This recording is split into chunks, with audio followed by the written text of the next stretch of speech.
Kingstream Entertainment. Ruslan. All right, so speaking about keeping your integrity, speaking about saying things that are honest, being direct, not compromising, not watering down what you believe, your convictions, which I really believe that this is the path for success for a lot of us, is like, the more I pressed into who I really was on this platform, the more like you guys started finding me and my numbers started subscribing and the revenue went up. Like, the more I was just unapologetically myself, stand on those things. So recently this came out.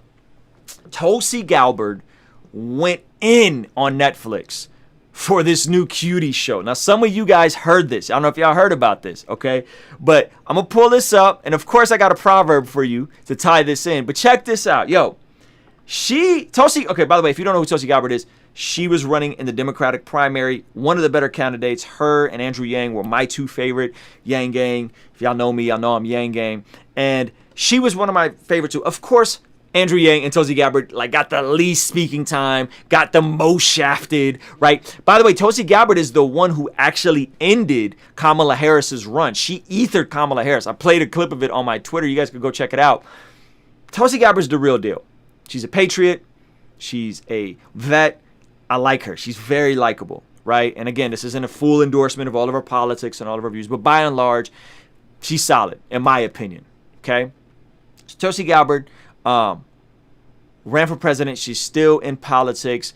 Of course, they shafted her. This is why we can't have nice things in American politics. This is why we get the Bidens and the Trumps when folks like Tulsi Gabbard and Andrew Yang get slept on. Neither here nor there.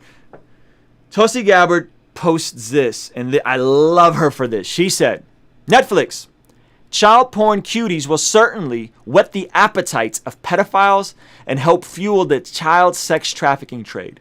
1 in 4 victims of trafficking are children. It happened to my friend's 13-year-old daughter.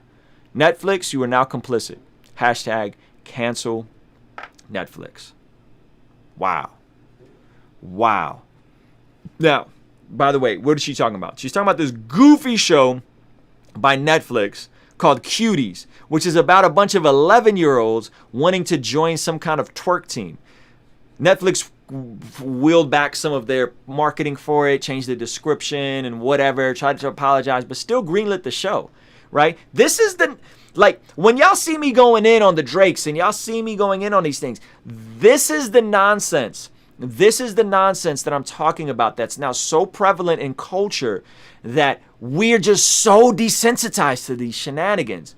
We're so desensitized, and y'all been asking me to speak on this, and I'll be honest, like, I'm not watching this show. What is there to talk about? Like, this is disgusting. Like, this is embarrassing that Netflix would put this out, right? This is embarrassing that Netflix would put this out. This is embarrassing that we live in a climate where this stuff is appropriate. And this is the part where I commend Tulsi Gabbard. Like, she's the real deal, man. Like, she really said something, and I think that's super dope. And here's where I'm at. Here's where I'm at.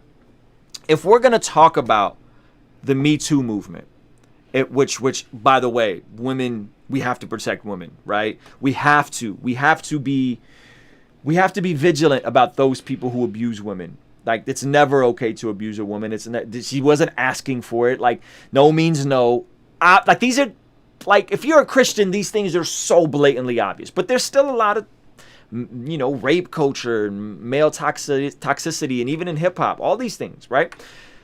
So if we're gonna be about the Me Too movement, if we're gonna be against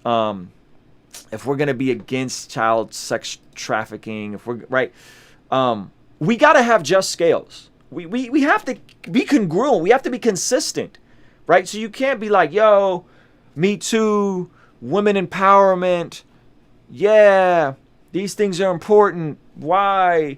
You know, we need to respect women. We need to celebrate women. Feminism, which is, by the way, just the belief that men and women are equal.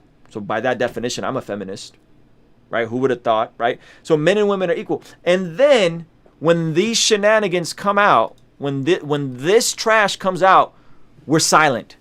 When this trash comes out, a lot of them, not all of them, but a lot of the feminist voices are quiet. A lot of the woke folks are quiet. We got to have that same energy. We got to have that same energy. I'll give you guys another proverb. Proverbs 11, verse 1. Dishonest scales are an abomination to the Lord, but a just weight is his delight. Dishonest scales. What are you talking about? Judging things without a proper gauge of them. Saying that Cuties is okay, or not being upset when people criticize, when Netflix gets behind a thing like that and saying, oh, well, just being quiet about it, while at the same time saying that, we have to protect women, right? You guys see what I'm saying? That's an abomination. When you have unjust scales for something, when you are saying, hey, well, I'm just going to look the other way. When this injustice happens, and we know that sex trafficking is happening right now, right? We know Epstein was having wild stuff going on in these sex islands, and we know this stuff's happening, but it's just not that important. It's just not that big of a deal, right? We're just not going to talk about that part. And this stuff's been happening. My buddy worked with an organization called Not For Sale. We did some events together. This whole sex trafficking thing has been going on. It's disgusting. It's awful. It's crept into all kinds of parts of our society. And shows like this normalize not just the objectification of women, but they enable pedophilia. And again, salute to Tulsi Gabbard for calling it what it is. She had some just scales on this joint. Child porn cuties will certainly whet the appetite of pedophiles and help fuel the child sex trafficking trade. 1 in 4 victims of sex trafficking are children. Right? And so listen, I'm all for equal treatment of men, women, right? I'm all for equal treatment of people of different ethnicities, people of different socioeconomic levels. I'm even for equal opportunity. Let's do what we can to educate people who come from impoverished areas and empower them, and even reward them with reward those areas with more opportunity zones, is what Trump called it, right? If you get incentives, if you plant businesses in certain minority neighborhoods. I'm all for that, equal opportunity, right?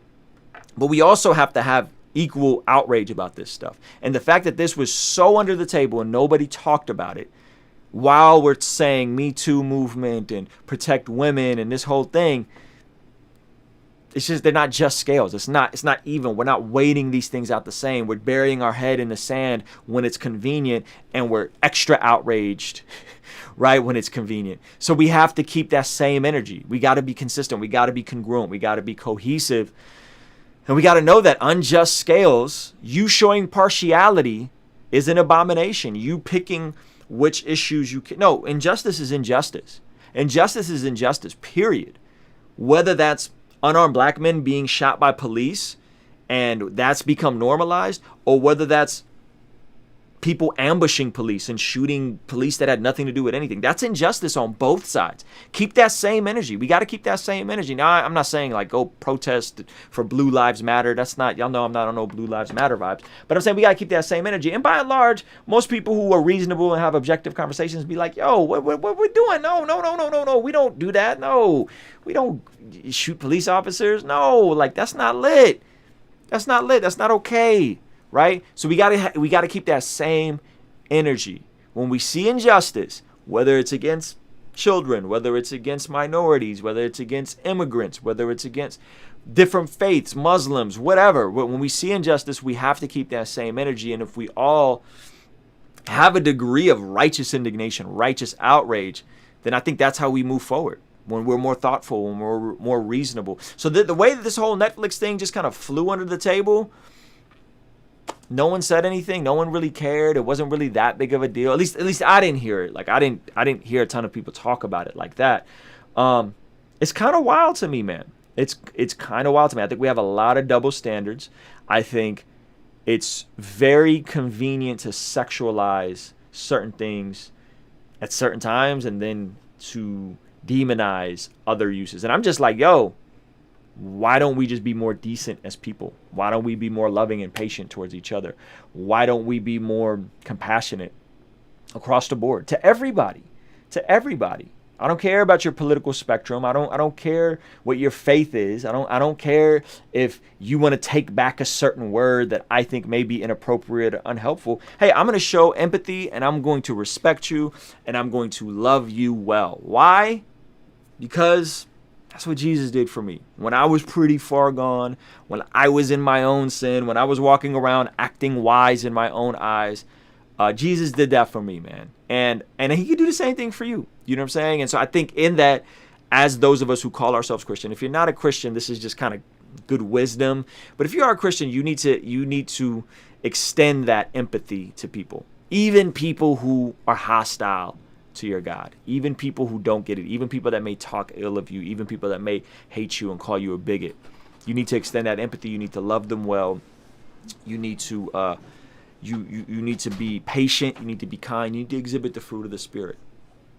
You know, so many of us are quick to proclaim the gospel, and we want the gospel proclamation, and we feel righteous when the gospel is proclaimed, and we'll send somebody a YouTube video.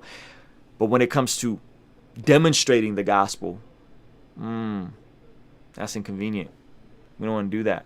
Right? I'm talking to Christians. I'm talking specifically to Christians.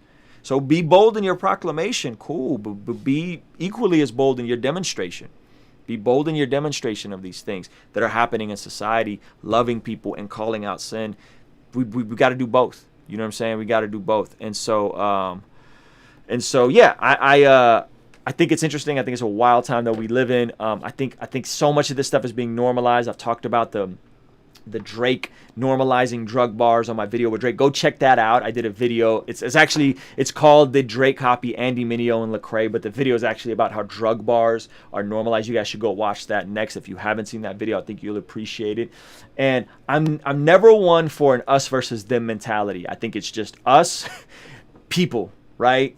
And I think God in his grace comes after us. But I am in standing for truth, for calling evil evil, for calling good good, for not having unjust scales, right? So anyway, go check out that video.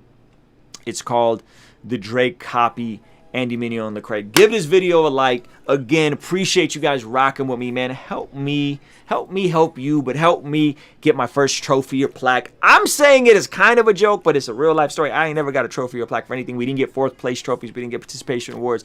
None of that. So I'm trying to get that 100,000 YouTube plaque. I think we could do it. Thank you guys so much for rocking with me. Appreciate y'all. Peace.